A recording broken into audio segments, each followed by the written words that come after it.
Jair Messias Bolsonaro está na política há quase 30 anos. Foi vereador no Rio, deputado federal por 7 mandatos e começou a construir a candidatura à presidência há 4 anos. O repórter Paulo Renato Soares mostra a trajetória do novo presidente desde a infância no interior de São Paulo. As polêmicas em que se envolveu e algumas das primeiras medidas que Bolsonaro pretende tomar em Brasília.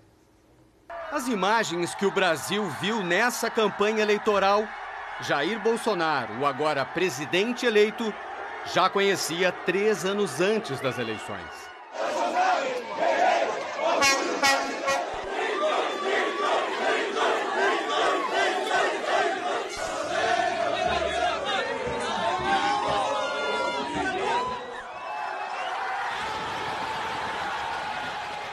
A reação deixou o então deputado confiante no futuro. Bolsonaro já falava em mudar o Brasil 4 anos antes de disputar as eleições presidenciais.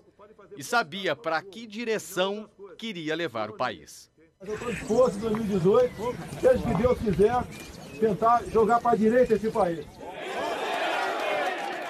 Ele passou a compartilhar nas redes sociais tudo o que vivia e fazia. 1, 2, 3, 4, 5 mil, queremos Bolsonaro presidente do Brasil. Imagens e mensagens. Em 2015, durante uma visita a Belém, Bolsonaro escreveu: assim, a cada dia, ficamos mais capacitados para dar um voo mais alto. E tudo começou em casa, onde vive com a família no Rio de Janeiro. A decisão de concorrer à presidência da República do Brasil foi tomada sozinho, nessa mesa, dias depois da reeleição da presidente Dilma Rousseff. Não tinha ninguém ao lado do senhor? Ninguém. Depois eu levei para minha esposa, foi a segunda pessoa que tomou conhecimento. E depois botamos o plano em funcionamento. Ninguém acreditava. De vez em quando, eu confesso, até eu falava, será que eu estou no caminho certo? Analistas políticos, adversários e mesmo aliados duvidavam que o deputado com 28 anos de Congresso pudesse chegar ao Palácio do Planalto. E ele tinha me dito, ó, esse é meu último mandato aqui, eu não quero mais e eu vou disputar a presidência da República. E eu disse, rapaz, tenta o Senado é um melhor quadro para você se elege tranquilamente. Ainda brinquei com ele, falei, você sabe que nós somos pessoas polêmicas e que se a gente ficar sem mandato, o que vem de processo em cima da gente é uma coisa absurda. Sobre as polêmicas, o amigo estava certo. Bolsonaro era mais conhecido pelas declarações que deu. Criou polêmica com os homossexuais. Em entrevista à revista Playboy, disse, abre aspas, prefiro que um filho meu morra num acidente do que apareça com o bigodudo por aí. Para mim, ele vai ter morrido mesmo. Fecha aspas. Criou polêmica ao negar a ditadura militar. E nós passamos, senhor presidente, 20 anos de período, não de ditadura, mas de um regime com autoridade, onde o Brasil cresceu, tivemos pleno emprego, respeito aos direitos humanos, que hoje em dia a violência está aí fora. Segurança, amor à pátria e democracia. E mais ainda, nenhum presidente militar ou militar enriqueceu, respondeu qualquer processo por corrupção. Criou polêmica ao homenagear, durante o impeachment de Dilma Rousseff, o ex-coronel Brilhante Ustra, o primeiro militar condenado pela justiça brasileira por tortura durante a ditadura militar. Pela memória do coronel Carlos Alberto Brilhante Ustra, o pavô de Dilma Rousseff. Na campanha, foi se explicando as polêmicas. Na entrevista ao Jornal Nacional, cobrado, pediu desculpas pela frase sobre preferir um filho morto a um gay. Tem muito gay que é pai, que é mãe e concorda comigo. As declarações foram fortes, foram algumas caneladas. Peço até desculpas, mas foi um momento de temperatura alta em comissões que quase houve vias de fato em muitas discussões, porque o ativismo LGBT levava para isso. Condenou quem quer dividir o Brasil, como ele diz, entre homos e héteros. Nenhum país no mundo tem o que nós temos. Riquezas minerais, biodiversidade, água potável, regiões turísticas, temos tudo para sermos uma grande nação. Para isso temos que unir o nosso povo, unir os cacos que nos fez o governo da esquerda no passado, botando de um lado negros e brancos, jogando nordestinos contra sulistas, jogando pais contra filhos, até mesmo quem tem opção sexual, homo contra héteros. Disse que nada tem contra os gays. Nada contra os homossexuais. Cada um vai ser feliz da maneira que bem entender. E também no Jornal Nacional defendeu a democracia e a Constituição brasileiras. Se estamos disputando as eleições, é porque nós acreditamos no voto popular e seremos escravos da nossa Constituição. Mas sobre a ditadura, ele não mudou de ideia. E essa ligação com as Forças Armadas começou cedo. Ele nasceu em Glicério, cidade do interior de São Paulo, que tem pouco mais de 4.000 habitantes. Também morou em Eldorado Paulista. E lá, quando tinha 15 anos, conta que ajudou os soldados do Exército que precisavam encontrar os melhores caminhos pela mata. Eles estavam à procura do guerrilheiro Carlos Lamarca, um dos líderes da luta armada de esquerda no Brasil nos anos 70. Eu andava naquela região toda, eu extraía palmito nativo do mato, né? Morei muito tempo numa fazenda, nome Quirongose. Então essa conversa de características da mata passou muito por mim conversando com o pessoal do Exército que estava acampado lá. 2 anos depois disso, Bolsonaro entrou para o Exército. Os pais queriam que ele seguisse a carreira militar. Seu geralzão dela pela religião e a paixão dele por futebol acabaram dando o nome de batismo do novo presidente do Brasil, Jair Messias Bolsonaro. Nasci em 1955. Minha querida mãe ainda está viva. Uma gestação bastante complicada, ela como católica, botou um dos meus nomes de Messias, mas não sou o salvador da pátria. Quem vai salvar essa pátria somos todos nós. O Jair veio porque naquele dia, 21 de março, era aniversário do Jair Rosa Pinto, meia esquerda da seleção brasileira e do Palmeiras. E o meu pai, como palmeirense, botou o nome Jair. Bolsonaro ficou 16 anos no Exército. Ele estudou na Academia das Agulhas Negras, em Resende, no Rio. Também se formou em Educação Física. Serviu em Mato Grosso do Sul. Na volta ao Rio, fez parte da Brigada de Infantaria Paraquedista.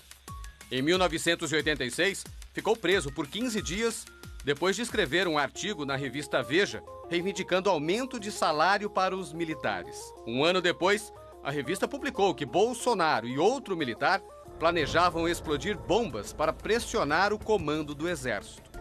Bolsonaro sempre negou as acusações da revista. O caso chegou ao Superior Tribunal Militar e o capitão foi absolvido. Em 1988, Jair Bolsonaro decidiu trocar a farda pelo paletó e a gravata. Foi eleito vereador no Rio e, por isso, foi para a reserva do Exército. Em 1990, Jair Bolsonaro ganhou a eleição para deputado federal. Se reelegeu 6 vezes seguidas para o cargo. Passou por 8 partidos. Na última disputa para o Congresso, em 2014, mostrou força eleitoral ao ser o deputado federal mais votado do Rio, o 3º do Brasil. A aproximação com o economista Paulo Guedes, no fim do ano passado, sinalizou uma mudança de Bolsonaro na área econômica. O candidato reforçou a defesa de uma agenda mais liberal para a economia, com uma presença menor do Estado, o que foi bem recebido pelo mercado. Na corrida presidencial este ano, mudou a forma de fazer campanha e surpreendeu ao estar entre os favoritos desde as primeiras pesquisas. Na eleição mais curta, com menos marketing, menos dinheiro, Jair Bolsonaro se fez ouvir muito além dos 8 segundos de propaganda na televisão no primeiro turno. Vamos caminhar juntos em defesa da família e da nossa pátria. Rumo à vitória. Antes de ganhar milhões de eleitores, Bolsonaro conquistou seguidores. O capitão reuniu apoiadores digitais que multiplicavam suas mensagens nas redes sociais, que atraíam novos seguidores que viraram novos eleitores. Nós temos um objetivo pela frente. É tentar mudar o destino do Brasil. Temos que abrir o nosso Brasil para o brasileiro. No início de 2014, Bolsonaro tinha 204 mil seguidores no Facebook. Em 4 anos, esse número saltou para 8 milhões. Nas 4 principais redes sociais, tudo somado, são quase 10. O Carlos começou a usar e no início de 2015 eu passei a ser o dono das matérias do Facebook, né? Eu passei a ser o dono. Um amigo, que ele não diz o nome, é, segundo o presidente eleito, o responsável pelo tom das mensagens. Quem é esse colega de confiança? Hoje é um cara bastante antigo, um segundo tenente do Exército que mora em Brasília. Então manda para ele o WhatsApp, e daí? Aí o cabra da peste, posso botar isso aí? E o cara tem cabeça, né? Não é na redação, ele ajuda muito no sentimento. Quando faltava pouco mais de uma semana para o segundo turno, a Folha de São Paulo denunciou um suposto esquema de envio de mensagens em massa, no WhatsApp, contra o candidato do PT, Fernando Haddad. Acusação imediatamente desmentida com ênfase pelo então candidato Bolsonaro. O Tribunal Superior Eleitoral abriu uma investigação. Já a Procuradoria-Geral da República pediu que a Polícia Federal abrisse um inquérito para investigar a campanha, mas dos 2 candidatos e não somente de Bolsonaro. Campanhas eleitorais sempre duras deixam marcas. A primeira-dama do Brasil, a partir de 1º de janeiro, Michele Bolsonaro, refuta a imagem que os adversários pintam do presidente eleito. Não é nada disso, né? Ele é taxado, ele não que ele é racista, que ele é machista, que ele é homofóbico, isso é tudo mentira. Infelizmente são rótulos que não são verdades. O amigo antigo, que dividiu o sonho de chegar ao Planalto desde o começo, tem a mesma opinião. Onyx Lorenzoni deve ser o chefe da Casa Civil. O Jair tem como característica ser um cara francão, né? Ele diz o que ele pensa, né? Aí daqui a pouco tu sobe o tom um pouco além do necessário, ou tu diz uma coisa que não era bem aquilo que de cabeça fria tu ia dizer. Essa franqueza, essa honestidade, não apenas de palavra, de forma que ele tem, que ele carrega, a escolha que ele fez de trabalhar com princípios e valores, eu acho que isso construiu essa conexão que ele tem com todo o Brasil hoje, né? Nas ruas, as posições polêmicas provocaram reações diferentes nos brasileiros. Parte da população combateu as ideias dele, mas outra parcela se identificou com Bolsonaro. No sábado, dia 29 de setembro, milhares de pessoas tomaram as ruas nos 26 estados do Brasil e no Distrito Federal para dizer ele não. No dia seguinte, simpatizantes do candidato fizeram manifestações em 17 estados e no Distrito Federal para dizer ele sim. Em outubro, houve novas manifestações. No dia 20, contra o candidato Jair Bolsonaro em 29 cidades do país. Um dia depois, apoiadores de Bolsonaro participaram de manifestações em 57 cidades. Assim, e com um forte discurso antipetista, na defesa da família, da ordem e da autoridade, Jair Bolsonaro liderou a corrida para presidente, mesmo depois de ter sido obrigado a parar a campanha por causa do atentado que sofreu em Juiz de Fora, em 6 de setembro. Bolsonaro era carregado por eleitores quando Adélio Bispo de Oliveira o atacou com uma faca de 25 centímetros na região do abdômen. Bolsonaro foi levado para a Santa Casa de Misericórdia de Juiz de Fora, onde passou pela primeira cirurgia. Recebeu 2 litros de sangue para compensar a hemorragia. Os médicos identificaram 3 perfurações no intestino delgado e uma lesão no intestino grosso. Cortaram um pedaço de cerca de 10 centímetros do intestino grosso e realizaram uma colostomia. Bolsonaro ficou com uma bolsa externa para armazenar as fezes. O procedimento durou quase 4 horas. Ainda na UTI, ao lado de filhos e amigos, Jair Bolsonaro descreveu o momento do ataque. Eu estava muito preocupado, que parecia apenas uma pancada na boca do estômago. Nós já levamos uma bolada no futebol. A dor era insuportável. E parecia que tinha algo mais grave acontecendo. Essa equipe maravilhosa, abençoada por Deus, detectou e evitou que o mau acontecesse. No dia seguinte ao ataque, 7 de setembro, o então candidato do PSL foi transferido para o Hospital Albert Einstein, em São Paulo. 5 dias depois, passou por uma nova cirurgia por causa de uma inflamação que provocou uma aderência, uma obstrução no intestino. Ele recebeu alta no dia 29 de setembro, depois de 23 dias de internação. Em casa, Bolsonaro conta que o atentado o fez pensar ainda mais na filha caçula, Laura, que tem 8 anos. Ela ficou sabendo 7 dias apenas do que aconteceu com o pai dela. E a minha grande preocupação é não deixá-la órfã. Talvez isso me dê força. Como até hoje ele se recupera da cirurgia, nos últimos 50 dias praticamente não foi às ruas.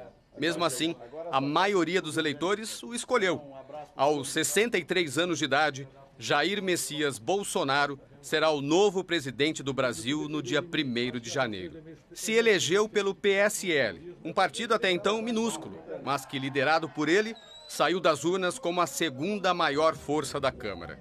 Antes do feito, o capitão já era chamado de mito pelos seguidores. Mas o resultado não parece ter mudado o que ele pensa do apelido. Mito? Eu não sei de onde veio isso aí, até brinquei, né? Deve ser do meu apelido de infância, Par Mito. Ao falar sério de novo, Jair Bolsonaro revela a primeira medida que vai tomar quando assumir a cadeira.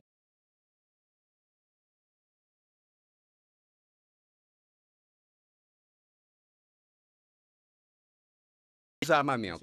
Mudar, porque o cidadão de bem, ele quer fazer com que o referendo de 2005 seja respeitado. O povo decidiu pelo direito de comprar armas e munições. Eu não estou inventando nada. Não é polêmica porque a população quer. Quando eu estive, em todos os momentos, tratando esse assunto, quer seja na área urbana como rural, a aceitação foi excepcional. Até, por exemplo, nós achamos que foi bem-vinda a lei do feminicídio. Mas muitas vezes eu chamava 5, 6 mulheres para cima do tablado, né? E falava da lei do feminicídio e dizia, né? Você prefere uma lei de feminicídio no bolso ou uma pistola na bolsa?